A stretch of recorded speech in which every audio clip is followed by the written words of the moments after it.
Fall is a perfect time to get back into baking, and Kathy Chipley and I want to show you two of our favorite cakes out of the magazine. That's right. We're going to give you some tips along the way to make scratch baking a lot easier. To make this a little fun, we're going to have a cake bake-off. I'm going to start with chocolate cake that's made from scratch. And I'm going to make a banana cake. Mine's really good.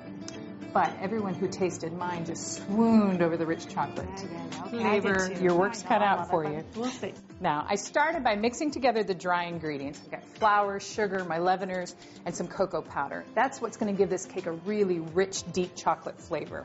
The last thing I want to add for my dry ingredients, a little bit of espresso powder. Again, just gives it a nice, rich flavor. I'll just whisk that together.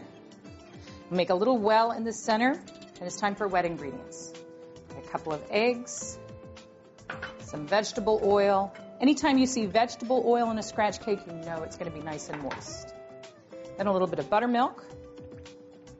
Now, this is kind of an old school, tried and true ingredient. It's going to help tenderize the cake. And some water. Now, I heated the water almost to the boiling point. That's going to kind of make the cocoa bloom and really intensify its flavor. Last thing, a little of good vanilla extract. Go, and I'll just whisk this until it's well combined. Okay, the batter's ready to go. To make this easy, I'm just going to bake it in one pan, a 9x13 pan that I sprayed with a little no-stick spray. There we go. Clean off the edge just a little bit, and this is ready to pop into the oven. Now, for a rich chocolate cake like this, I wanted a rich icing as well. If a little chocolate is good, more chocolate is better. So I started by melting some semi-sweet chocolate chips. Just want those to be nice and smooth. And I'll add those to the rest of my ingredients. Some powdered sugar, softened butter, and a little bit of cream cheese. It's going to give this a nice tangy flavor. I'm going to use a few of the flavors that I used in the cake as well. Just repeat those. Some espresso powder, a little bit more vanilla, and to help this blend together, some milk. I'm going to start out with a tablespoon, but I may need to add another tablespoon as I go. I'll just beat this until it's nice and smooth. Okay, the frosting is nice and smooth. I can go ahead and finish up the cake. I let it cool completely. This is really easy to frost. Just put all of it on top. It's got a really nice, smooth consistency. Nothing fancy, just spread it all the way out to the edges. There we go. You can add a swirl or two if you like. The finish I'm going to use is really simple. Just some chocolate sprinkles. These are available at the bakery all year round. Just add those to the top and your cake is finished. Now, the cake will slice a little bit better if you put it in the refrigerator for about a half hour or so. And for food safety, of course, you always want to put a cream cheese icing like this in the refrigerator so it'll stay food safe. So, cake number one. It's looking pretty good. I know. Challenge is on. Okay, well, here we are on to banana cake now. We're making a banana crunch cake, and for this, I'm going to start with some very ripe bananas. Now, when they get this brown, you're probably not going to want to eat them out of hand, but that's when they're going to be perfect for baking. So you can take them, put them in a plastic bag in the freezer, and even though the skins turn very dark, they'll be perfect anytime you want to bake banana bread or make this wonderful cake. So we're just going to peel the bananas, and don't worry about the fact that they're kind of soft, maybe even a little bit brown on the inside. They're just going to be really nice and sweet and full of flavor.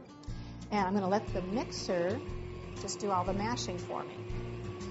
So the next ingredients are 4 eggs and also a carton of sour cream.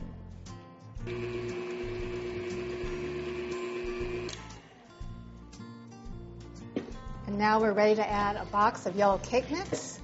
I'll just add that in. And it will take about 2 minutes for the batter to mix.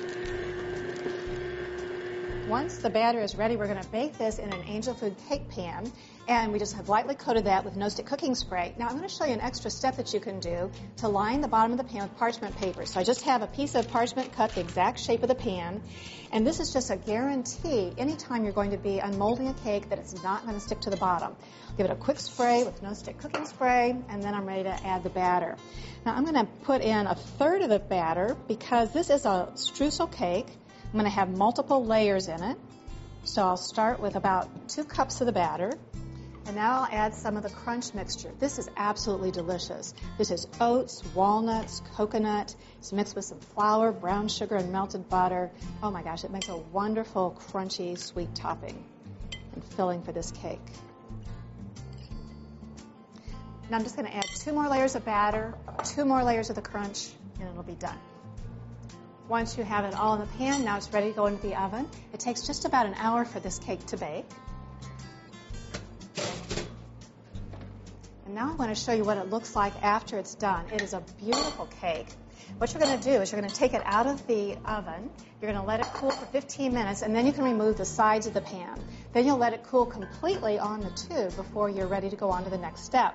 Now, if you've lined it with parchment, you can just simply invert the cake. But you can also, with a tube pan, just simply use a knife, and you can loosen the cake from the bottom of the tube by just sliding it all the way around. A nice thin-bladed knife works the best.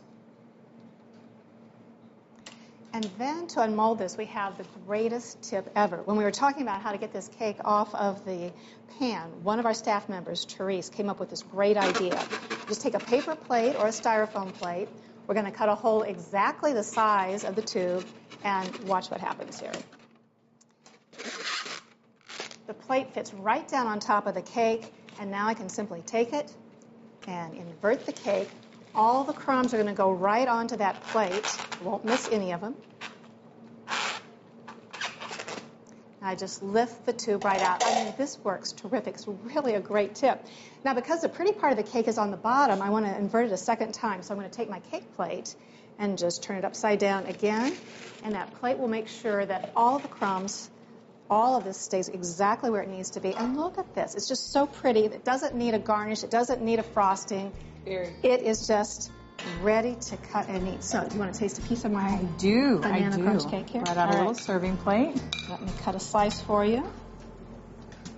I have to tell you, I thought I was going to be the hands-down winner. Now I'm a little nervous. It smells wonderful. That's pretty good.